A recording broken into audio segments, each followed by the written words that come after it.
Hey friends, my name is Brandan Robertson, and I just wanted to come and talk to you a little bit today about the concept of certainty in our faith. And these thoughts are kind of thoughts that have been bubbling up within my soul over the past 5 years or so. But they're also connected with my friend Peter N's new book that's coming out this week called The Sin of Certainty: Why God Desires Our Trust More Than Our Correct Beliefs. This book, honestly, I just got done reading it, and it's really accessible. The chapters are really, really brief. They're like 3 or 4 pages each, but they really, Pete goes through and helps us see the error of believing that certainty is what faith is about, and how the pursuit of certainty is actually driving us away from connection and relationship with God. And how certainty and faith are kind of the opposites. And these are thoughts that I've been having for a long time. Many of us have been having these thoughts. But one thing that happens often in my life as somebody who writes a lot and speaks a lot is I see myself as a spiritual nomad. And what that means for me is faith and God and my beliefs are no longer based on objective certain truths. Growing up as a fundamentalist evangelical, I was taught that the Bible could tell me objective truth about life and reality. Things that were always true, unchanging, were the foundation of reality. And as I've spent years studying the Bible, I've done it in academic settings, I have a degree in Bible, and personally, what I really began to discover was that actually the Bible can't deliver objective truth. It's impossible for any human product to deliver anything objective. We are subjective beings, and God is the object. The only objective force in the universe is God. And we, as subjective beings, are looking at God, looking at the universe, looking at the world around us, and trying to understand it through our finite lens. So as finite human beings looking through a finite lens with our finite mind trying to understand the infinite, you understand that there is a problem there. It's impossible for finite beings to grasp the infinite. It's impossible for subjective beings to ever be able to speak objective truth objectively. And so as I discovered that, as I was reading the Bible, and I would find statements in Scripture that I believed were absolutely true and then didn't seem to actually match up with reality, first, my whole faith paradigm began to kind of fall apart. Because I began to think, if one statement in the Bible, which is supposed to be objectively true, is false, then how can I trust any of the Bible? But that paradigm, that brick wall where if you remove one brick, the whole thing falls apart, that paradigm is antithetical to faith. When you believe that your faith is this systematic wall that's built on objective truths, and that if all of these things don't work together, if each connection point isn't exactly right, or if one connection point is removed, the whole thing falls, that's not faith. Faith is believing in that which cannot be seen, cannot be proven, but is experienced, it's believed in, it seems to be true, it's based on our experiential knowledge of life. I believe in God because I've experienced God. I had an encounter when I was 12 years old at a fundamentalist Baptist church where I went down the aisle and I prayed, and I experienced a love that I've never experienced before, and that's what I call God. I experience God when I walk outside here in Denver, Colorado, and I look at the mountains and I see the beauty and how they seem to vibrate with life. That's when I believe in God. But that's my finite subjective lens. Another person can look at those mountains and say, nice mountains, they're just mountains. Another person can look at my experience as a 12-year-old boy and say, you were just in an emotional church service, overcome with emotions, easily swayed, and you went down and had an emotional experience that you call God. But that's not my experience. And my experience is what is true for me. And it is what's true for you. Christianity, especially evangelical and Pentecostal Christianity, is fundamentally based on experience and yet tries to be based on objective truth. But the cornerstone of evangelicalism is that you need a personal encounter with Jesus. And that encounter is subjective. You can't objectively prove you encountered Jesus Christ. You can't objectively prove that you are in a relationship with God because we can't objectively prove that God exists. And that's not a problem. That is faith. Faith isn't about having a paradigm and a system to understand every aspect of reality. Faith is about this journey of discovery, this unraveling, this unfolding, this expansion. And as we participate and continue on this journey, looking at life, our thoughts will change, our beliefs will change. And they should.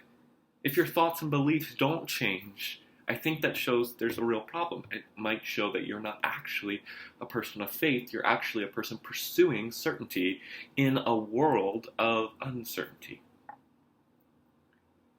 And I get a lot of people who get frustrated with me because my beliefs change often. And I've always admitted this. I've always said this. I consider myself an aspiring and up-and-coming theologian. I'm getting my master's degree in theology right now. I have another degree in theology. And yet, I don't buy into this idea that I need to come up with a system or a brand or a team of theology that I agree with and think explains the world.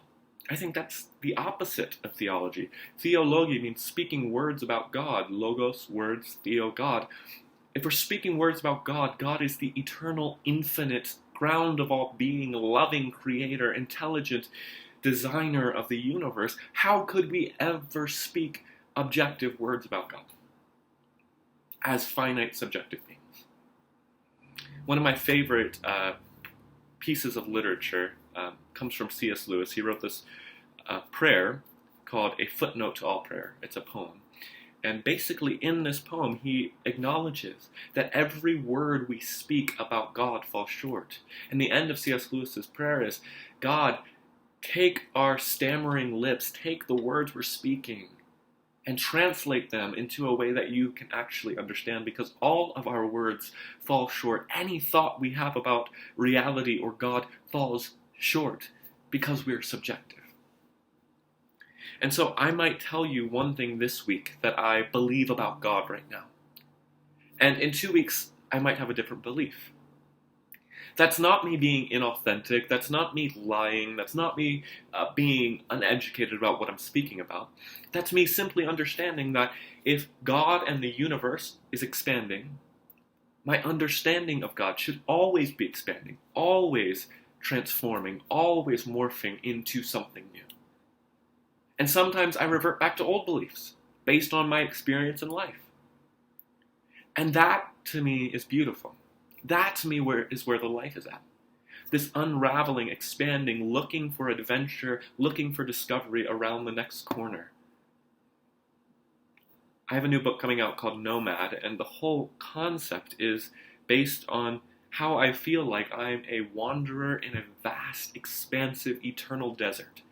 And as the dunes change, and as I go around different corners and go around the river bend, so to speak, I experience new things about God that challenge what I believed before and sometimes contradict what I believed before. And there's perplexity and there's complexity and there's contradiction, and all of it belongs and all of it is beautiful and all of it is true. Things don't need to be factually true to be actually true. What you experience might not be able to be proven with the scientific method, but it is actually profoundly, deeply true to you. And that is what faith is. And yes, that leaves us in a world, as in regards to faith, where there is no real objectivity, where no one can actually speak and teach objectively. But that's fine. We don't need that. God has not created us like that. What we need is a relationship with this divine life, with this force that animates and created the universe. that moves with it, that grows with it, that goes over the edges and curls and around the bend and discovers all of the diversity and complexity that exists within our world, in our universe, and in God. God does not desire us to have a systematic theology. God does not desire our creeds. God desires our devotion and our wonder. Rabbi Abram Joshua Heschel says, the goal of life is to wonder. It's not success, he says. It's wonder. That is what we are to pursue in life. Radical curiosity. And that might mean that today you believe something that you won't believe tomorrow. And that might mean your faith is always changing. And for those of us who grew up in a certainty-based system, that's terrifying.